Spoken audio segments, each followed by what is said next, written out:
স্বচ্ছ জলের মতো পরিচ্ছন্ন তোমাদের সেই বাড়িটা এখন আর তোমাদের বাড়ি বলে মনেই হয় না। আগাছার অজস্র উদ্ভিদে ভরে গেছে ছাদটা। তোমার যত্নে লাগানো সুবাসী ফুল গাছগুলো শুকিয়ে গেছে জলের অভাবে, খুব নীরবে।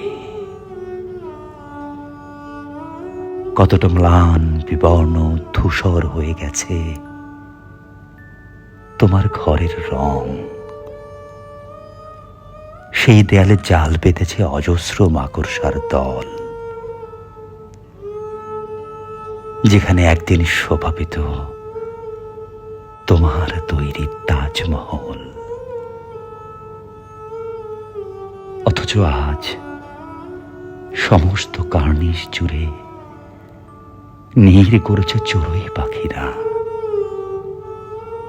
তোমাদের সেই বাড়িটা এখন আর তোমাদের বাড়ি বলে মনেই হয় না। অসংখ্য ঝরা পাতায় ছেয়ে গেছে তোমাদের সমস্ত উঠোন। কোথাও বা শ্যাওলা জমেছে ছত্রাকের পিচ্ছিল পশমে।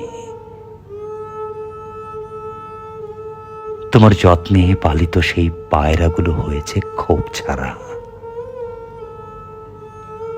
মাঝে মাঝে ওদের সাথে দেখা হয় বিস্তীর্ণ বিজন মাঠে। দুঃখ হয়, গলায় চান নিয়ে এখনো কিরকম ভাবে বাঁচে। আজকাল তোমাদের সদর দরজার সম্মুখে গেলে এখন আমার চোখ ভেঙে অশ্রু আসে প্রিয়তমা। প্রাচীন প্রত্নতাত্ত্বিকের মতো দাঁড়িয়ে আছে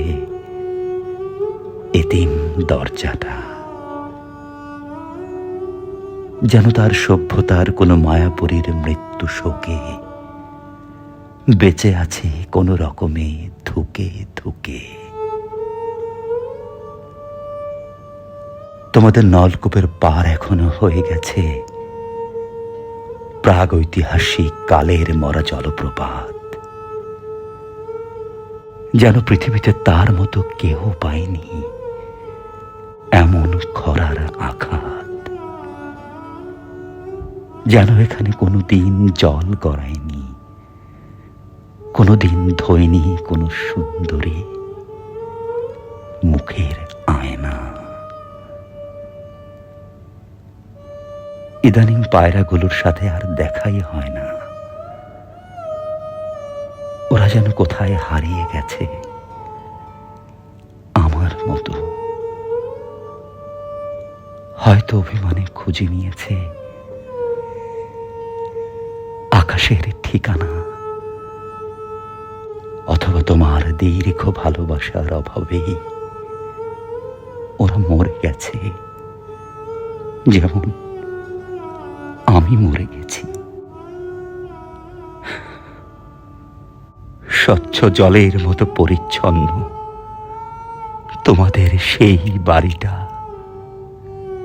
এখন আর তোমাদের বাড়ি বলে মনেই হয় না।